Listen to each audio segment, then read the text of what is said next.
La communauté congolaise vivant à Budapest, une grande famille réunissant les compatriotes de divers horizons qui sont venus témoigner leur attachement à leur patrie, profitant de la présence du président de la République en visite d'État à Budapest.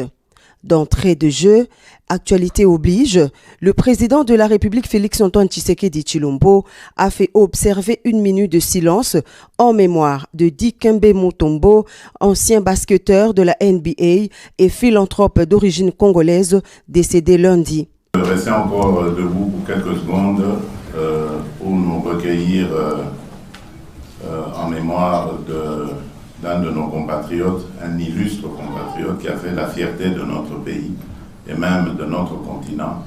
J'ai cité Mutombo Dikembe qui nous a quittés hier. Donc veuillons observer un petit moment de recueillement, une pensée pieuse pour lui, pour sa mémoire.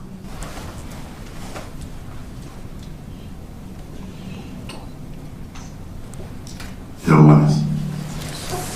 Animés par l'amour de la patrie, les Congolais qui ont choisi la Hongrie comme leur seconde patrie étaient motivés par le souci de maintenir les liens forts avec la République démocratique du Congo, leur pays d'origine.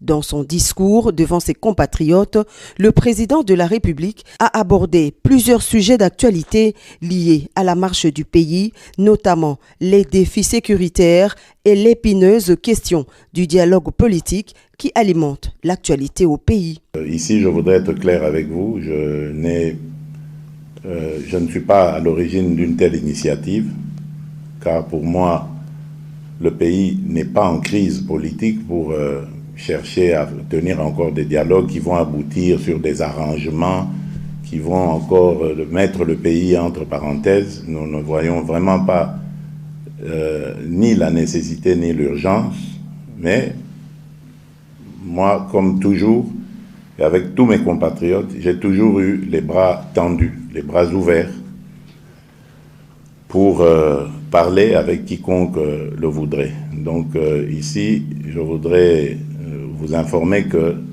ce débat ne concerne ni ma personne, ni la famille politique qui est la nôtre. Donc il n'y a pas une telle initiative qui soit en chantier quelque part. Donc ceux qui parlent du dialogue, bon, ils parlent peut-être de leur volonté à vouloir parler avec nous.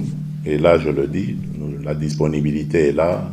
Tout compatriote congolais a droit au débat, a droit au chapitre, a droit au dialogue avec même le chef de l'État s'il le désire, mais évidemment en tenant compte du respect de nos lois, du respect de la bienséance et ne pas venir avec des menaces ou des vociférations pensant pouvoir intimider qui que ce soit.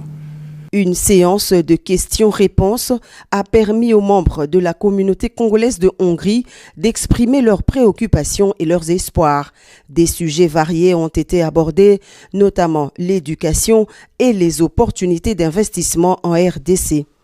L'occasion pour le président de la République d'encourager ses compatriotes à maintenir les liens forts avec la terre de leurs ancêtres, le Congo. Merci.